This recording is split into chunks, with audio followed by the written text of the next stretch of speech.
She said it like it was a weapon. I want a divorce. 3 words, dropped at the kitchen table on a Tuesday night while I was closing my laptop. She stood with her arms crossed, chin up, eyes watching my face for the crack, for the flinch, for the moment I'd go pale and start apologizing and asking what I could do differently. I looked at her for a second.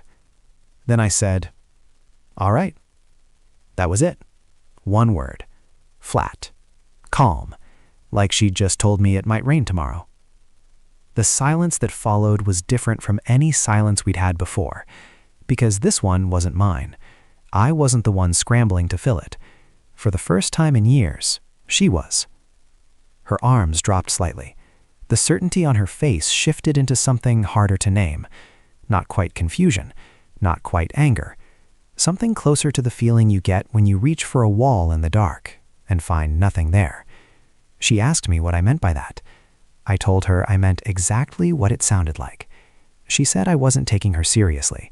I told her I was taking her very seriously, which was the truth. I just wasn't afraid of her answer anymore. And she could feel that. I could see it landing on her like cold water. She'd used that phrase before. Not always out loud, but it lived in the space between us for years, hanging there whenever I pushed back too hard, or asked the wrong question, or didn't perform the reaction she was looking for. It was her exit card, her pressure valve. Every time I got close to a line she didn't want crossed, out it came. And every time before, it worked. Not tonight. Tonight I just nodded, reached back for my laptop, and opened it. She stared at me, her mouth open slightly. I said, "You might want to sit down." We met when I was 26. She was funny, sharp, and the kind of confidence that felt magnetic when you're young enough to confuse control with strength. We were married inside of 2 years. Looking back, the signs were there early. Not the dramatic kind. Not screaming or deception. Just small patterns that I filed away without understanding what they meant. She needed to win arguments more than she needed to resolve them. She'd apologize rarely, and only when the silence was costing her something.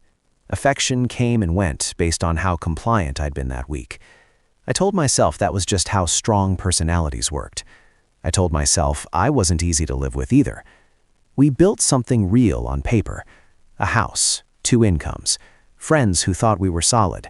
The kind of couple that gets tagged in posts about relationship goals because nobody photographs the quiet erosion. My work was stable. I'm in financial operations, methodical by nature. I track things, cross-reference things, notice when numbers don't line up. It's not a personality trait I chose. It's just how my brain is wired. She handled most of the household accounts because she preferred it. I let her because it felt like one last thing, and because I trusted her. That trust took a long time to build and almost no time to lose. The marriage wasn't loveless. That's important to say.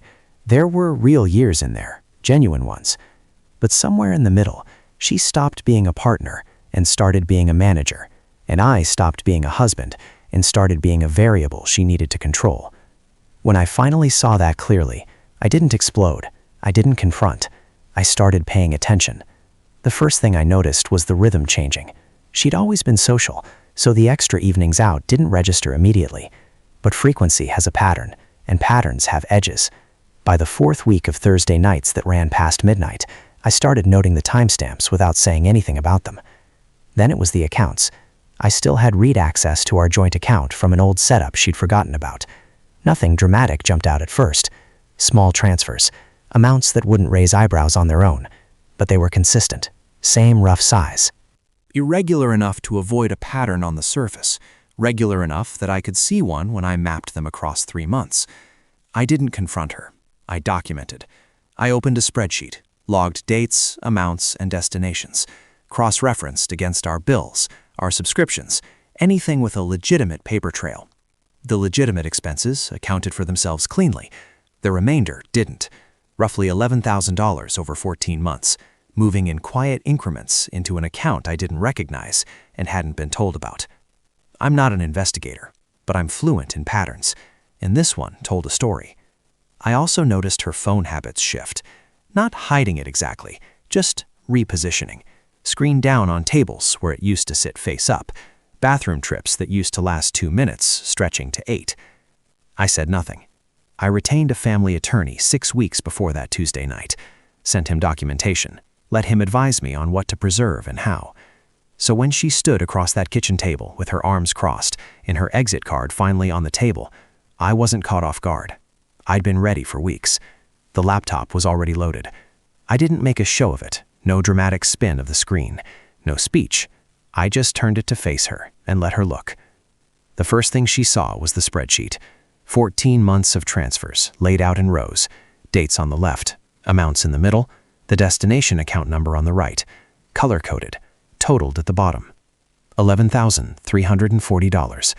She looked at it for a moment without speaking. Then she said it wasn't what it looked like. I didn't argue. I scrolled down. The next section was the account itself. I'd worked with my attorney to subpoena the records through the discovery process once filing began. What came back wasn't just transfers. There were withdrawals, restaurant charges, a hotel stay in March, another in June. Charges from a weekend I remembered clearly because she told me she was visiting her sister. Her sister lived 4 hours in the opposite direction from that hotel. She said she could explain.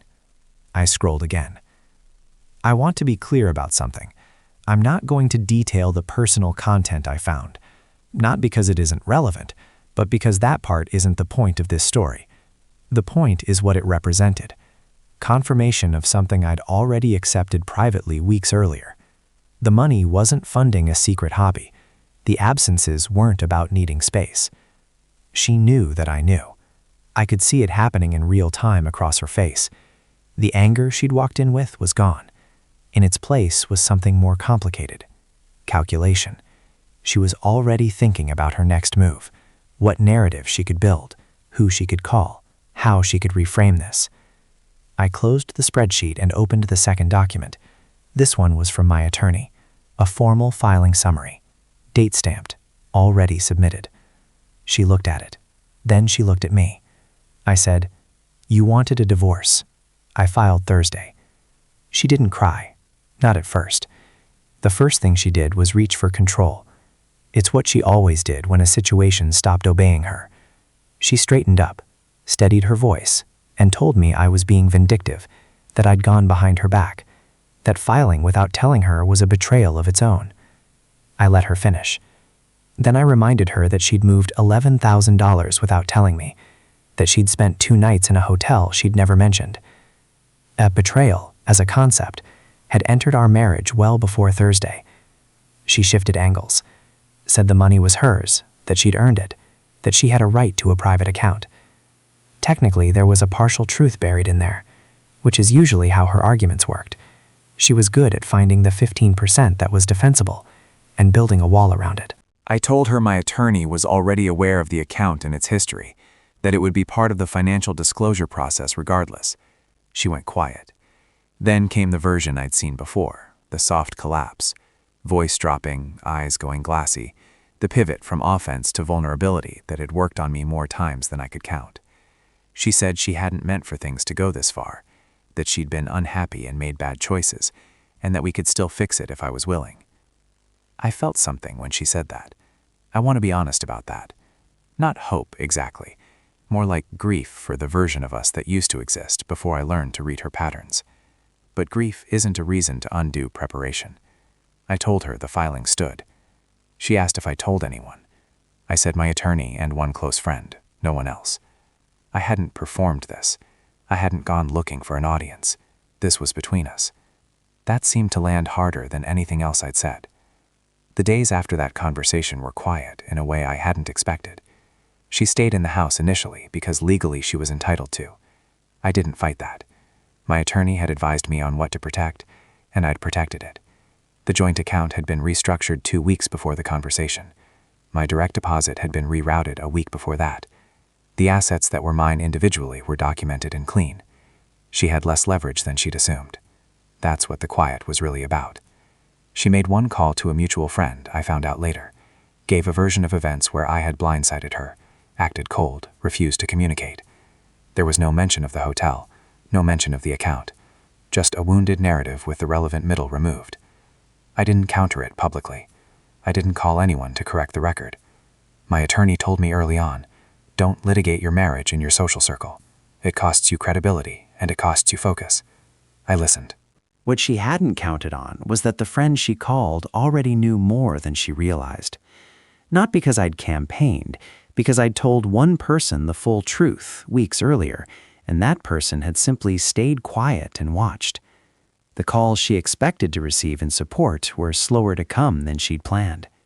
She came to me once more, about 4 days after the kitchen conversation, calmer this time, more measured. Asked if there was truly no path back. I told her the honest answer, that the person I'd married and the person I'd been living with for the past 2 years weren't the same, and that I'd spent a long time trying to close that distance before I accepted that I was the only one trying.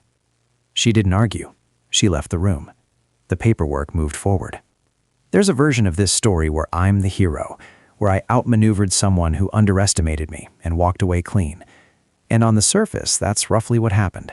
The filing was solid. The financial documentation held up. The settlement was fair. Not generous to either side, just accurate. 11 months after that Tuesday night, it was finalized.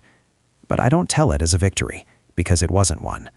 What it was an ending that cost less than it could have because I paid attention earlier than I might have.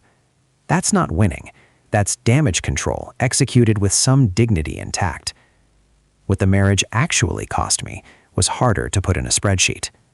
Years of second-guessing my own instincts because someone I trusted kept telling me my instincts were wrong. A version of myself that got quieter and more careful over time in ways I'm still untangling. The particular loneliness of being in a relationship where you're never quite sure if you're loved or just useful. I don't carry anger about it. Anger requires ongoing investment, and I'd already spent enough. What I kept was clarity about what I will accept and what I won't. About the difference between patience and tolerance, and the much longer distance between tolerance and self-erasure. I'd traveled that whole distance without noticing, and the journey back is slower than I'd like. She moved on quickly, which didn't surprise me. I moved on carefully, which is the only way I know. If there's a lesson in this, it's a simple one. Calm is not the same as weak. Quiet is not the same as unaware. And when someone hands you an ultimatum, expecting collapse, sometimes the most honest thing you can do is simply agree. Not out of defeat, out of readiness.